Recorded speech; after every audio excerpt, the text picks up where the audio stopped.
En el seminario de hoy vamos a hablar acerca del transporte de sustancias. El agua es el principal constituyente del cuerpo, formando parte en el adulto del 60% del peso. En los lactantes forma parte del 80% y en los ancianos un 50%. El líquido transporta sustancias y también provee el medio para que se puedan generar reacciones químicas. Se divide en un medio intracelular y en un medio extracelular.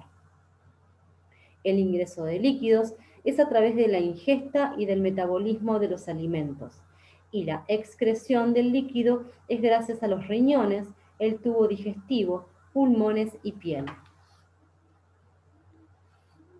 Los líquidos contienen agua y electrolitos. En el líquido extracelular, el elemento catión más importante es el sodio.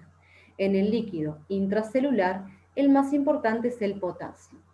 Esto es así gracias a la bomba de sodio-potasio. El movimiento de solutos se realiza tanto a través del transporte pasivo como activo.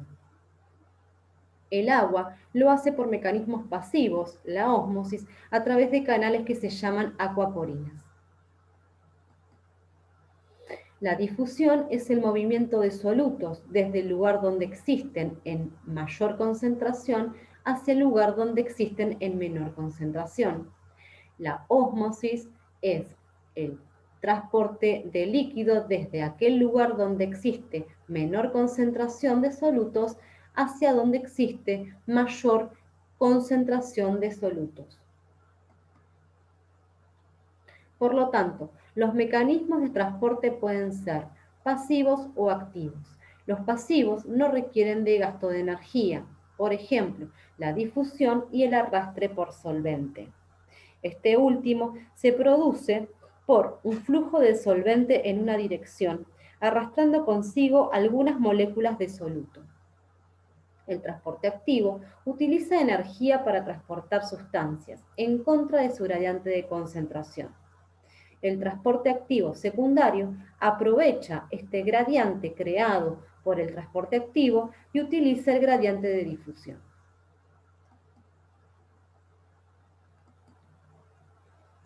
En este dibujo podemos observar lo que sucede con los solutos y el agua que se filtran. Antes de generarse la excreción, en el caso del agua, se reabsorben a través del proceso llamado ósmosis y los solutos son transportados por vía paracelular o transcelular a través de formas activas de transporte o formas pasivas como son la difusión. Otra forma pasiva de transporte es el arrastre por solvente. Los solutos son arrastrados por el agua y esa es una forma pasiva de transporte. El sodio se filtra libremente y en el túbulo contorneado proximal se reabsorbe aproximadamente un 65%. En el túbulo contorneado proximal se genera el transporte activo secundario en la primera porción del túbulo contorneado proximal llamado S1. Sodio-glucosa, sodio-aminoácido, sodio-bicarbonato. Otra forma de transportar sodio en esta parte es en el segmento S2. Se produce el transporte paracelular transepitelial, codifusión sodio-cloro. Y por último, el arrastre por solvente. Por lo tanto, en S1 se realiza el cotransporte sodio-protón, sodio-glucosa, sodio-aminoácido. En el segmento S2 se genera un aumento relativo en la concentración de cloro en la luz tubular que va a dar lugar a una reabsorción intercelular de cloro y aprovechando esta instancia el sodio también es reabsorbido. Esa es una codifusión sodio-cloro paracelular. Y por último, el arrastre por solvente. El arrastre del agua arrastra el sodio, calcio cloro, potasio y magnesio. En este caso, hablamos del sodio. Asa de Henle. Es la zona más vulnerable a la necrosis tubular aguda porque es la menos irrigada. Se produce la reabsorción del 25% del cloruro de sodio filtrado, también del potasio, calcio y bicarbonato. Se reabsorbe un 15% del agua filtrada a través de el cotransportador vía transcelular sodio-potasio 2-cloros. Esto es una forma de transportar sodio, por supuesto. Es inhibida por el uso de furosemida o por los diuréticos de ASA. Otra forma de transportar sodio en este nivel son los canales interepiteliales. Esta es una vía paracelular pasiva, no utiliza energía. Como es una zona muy vulnerable a la hipoxia, es una forma muy importante de reabsorber sodio en el caso de la insuficiencia renal aguda. De esta forma, podemos observar que es un área bastante impermeable, no se reabsorbe el agua y el sodio se reabsorbe a través de este mecanismo, de este transportador sodio-potasio 2-cloros, inhibida por el uso de furosemida, y también el sodio se reabsorbe a través de este tipo de canales intercelulares, que no utilizan energía y que son muy útiles en la injuria renal aguda. Nefrona distal, túbulo contorneado distal, túbulo colector. El sodio se reabsorbe, entre otros solutos, entre un 7% y el agua entre un 8 y un 17%. En esta región es controlado por el sistema nervioso autónomo y regulado por factores neurohumorales. Túbulo contorneado distal. Es bastante impermeable al agua. En esta forma se utiliza una bomba cotransporte sodio-cloro inhibida por diuréticos tiacídicos. Acá vemos que es bastante impermeable al agua y la reabsorción de sodio se lleva a cabo por el transportador sodio-cloro inhibida por la hidroclorotiazida. Túbulo colector. El túbulo colector tiene uniones muy estrechas, no permite el transporte paracelular de sodio, como sí sucede en las áreas anteriores, y tenemos las células principales.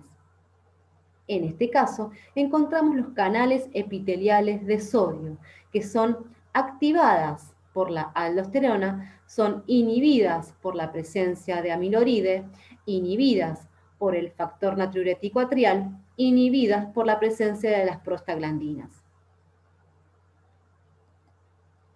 De esta forma, observamos cómo a lo largo del túbulo colector, desde la corteza hasta la región medular, se va generando un gradiente eléctrico. Este gradiente eléctrico se genera gracias a la reabsorción activa de sodio por los canales de sodio. Finalmente, cuando llegamos casi a la región de la médula, tenemos concentraciones de sodio muy bajas y un aumento relativo en la concentración de cloro, generando carga en la luz tubular relativamente negativas. Esta situación eléctrica va a generar una activa secreción de potasio por las células principales. Cuanto mayor es la cantidad de sodio a este nivel, mayor va a ser la secreción de potasio.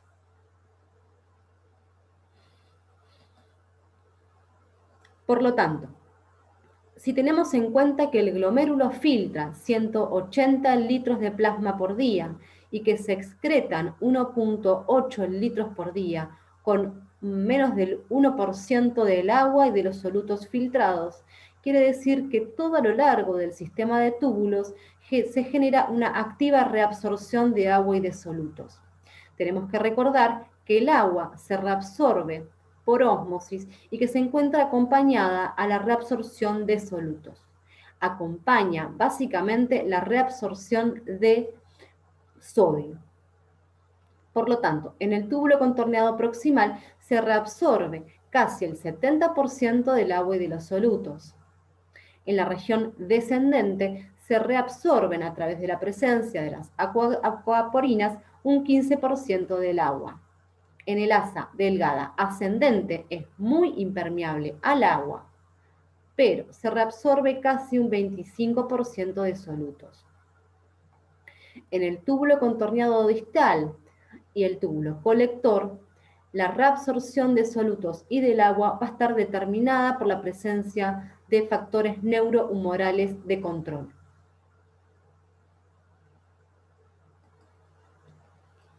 Transporte de glucosa. La glucosa se filtra libremente. Se reabsorbe exclusivamente en el túbulo contorneado proximal. En el sector S1 se utiliza un cotransporte glucosa-sodio SLGT2 de baja afinidad e inhibida por la fluoricina. En el sector S3 existe un cotransporte glucosa-galactosa 2 sodios, llamada SGLT1 y es de alta afinidad.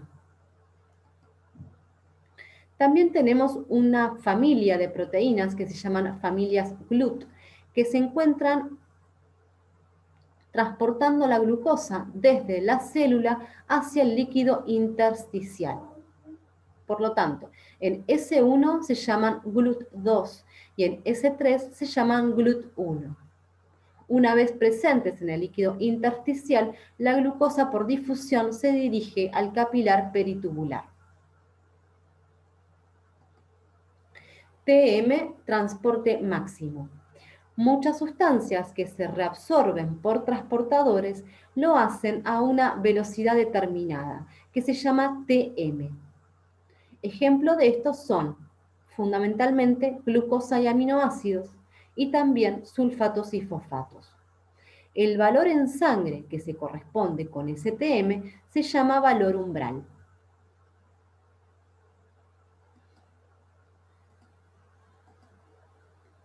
En el caso de la glucosa, el valor umbral en sangre es de 200 miligramos decilitro y es el valor a partir del cual hay glucosuria. Por lo tanto, a medida que aumenta la concentración plasmática de glucosa, lo que va a suceder con la excreción es que va a aumentar la excreción de glucosa en la orina. A medida que aumenta la concentración plasmática de glucosa, aumentará la carga filtrada de glucosa. Pero a medida que aumente la concentración plasmática de glucosa, el transporte máximo va a llegar a un determinado nivel. El TM o transporte máximo, a partir del cual deja de funcionar porque se satura, es de 200 miligramos decilitro. Es el valor umbral, a partir del cual vamos a empezar a encontrar glucosa en la orina. Por lo tanto, cuando encontramos glucosuria, o sea, glucosa en orina, es una forma de saber que el paciente tiene valores elevados de glucemia en sangre. Al saber que el valor umbral es de 200 miligramos decilitro, si encontramos glucosuria, sabemos que ese paciente ha tenido valores por encima, siempre, de 200 miligramos decilitro, lo cual es equivalente a decir que tuvo un mal control metabólico. Potasio. El potasio se encuentra en el 98% intracelular y un 2% extracelular. La concentración de potasio depende de la ingesta diaria, de la excreción y de la distribución entre los compartimientos. Balance externo. Ingestión 100.000 equivalentes por día. Depende de la dieta.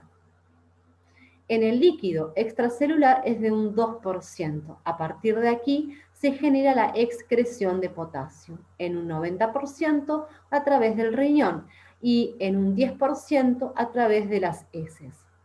También existe un balance interno entre el líquido extracelular y el líquido extracelular.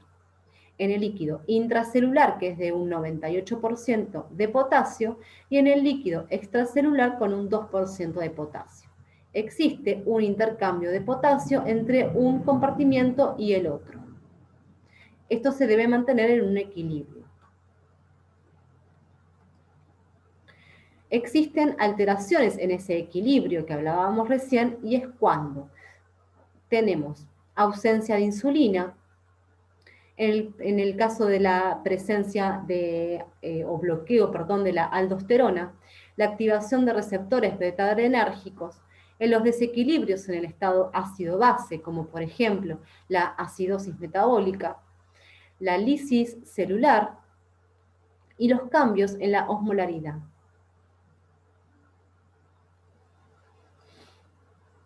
En el riñón, el metabolismo del potasio se filtra un 100% de la carga filtrada. La reabsorción sucede un 65% en el túbulo proximal y un 30% en el asa de Henle. La secreción de potasio ocurre entre un 4 y un 8% en el túbulo distal y el túbulo colector.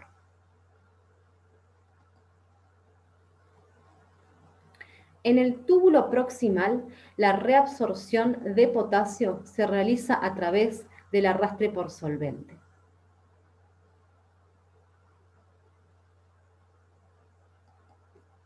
En la rama gruesa ascendente, el potasio va a utilizar el transportador antes citado sodio-potasio-cloro, sodio-potasio 2 cloros.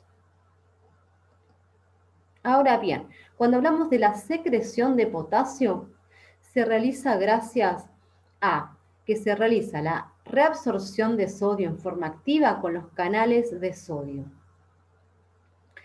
Esta reabsorción de sodio va a generar un cambio relativo en la polarización de la luz tubular, generando un ambiente relativamente negativo. Este aumento de la negatividad de la luz tubular por la reabsorción de sodio va a generar la secreción de potasio por las células principales. De esta forma, como hablábamos anteriormente, vamos a ver en el túbulo colector cómo a lo largo de la luz tubular, a medida que aumenta la reabsorción de sodio y aumenta la presencia, la concentración de cloro dentro de la luz del túbulo, esta negatividad relativa de la luz tubular va a generar la secreción de potasio por las células principales, siendo este el mayor mecanismo de secreción de potasio. La regulación de potasio es a través de la actividad de la bomba sodio-potasio, a través del gradiente electroquímico y a través de la permeabilidad de la membrana al potasio.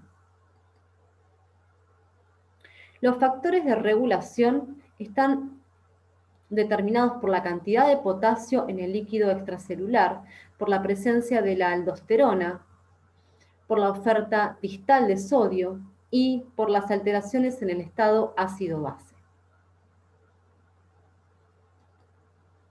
Aumento de potasio en el LEC. En general sucede cuando hay un aumento en la ingesta de potasio. Este aumento de potasio en el LEC, en el líquido extracelular, va a generar un aumento en la activación de la bomba de sodio-potasio.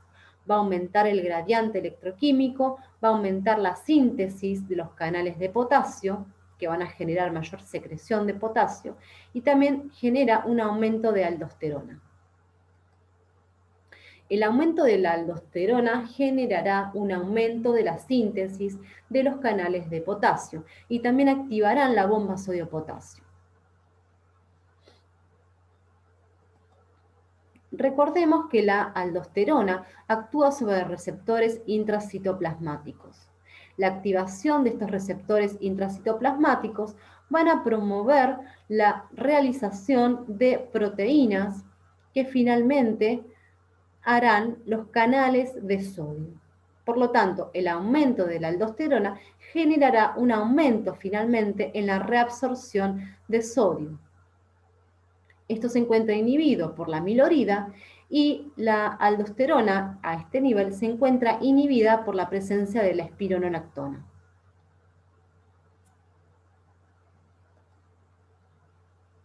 Flujo tubular de sodio. Sucede en el caso de la expansión de volumen, en la utilización de diuréticos y con una ingesta aumentada de sodio. Por lo tanto, el aumento del flujo tubular de sodio va a generar una disminución en la secreción de potasio. Alteraciones en el estado ácido-base. La acidosis metabólica aguda va a generar un aumento en la presencia de protones. Esto finalmente generará una disminución de la actividad de la bomba de sodio-potasio y una disminución del número de canales de potasio. Por lo tanto, va a generar una hipercalemia, un aumento de potasio.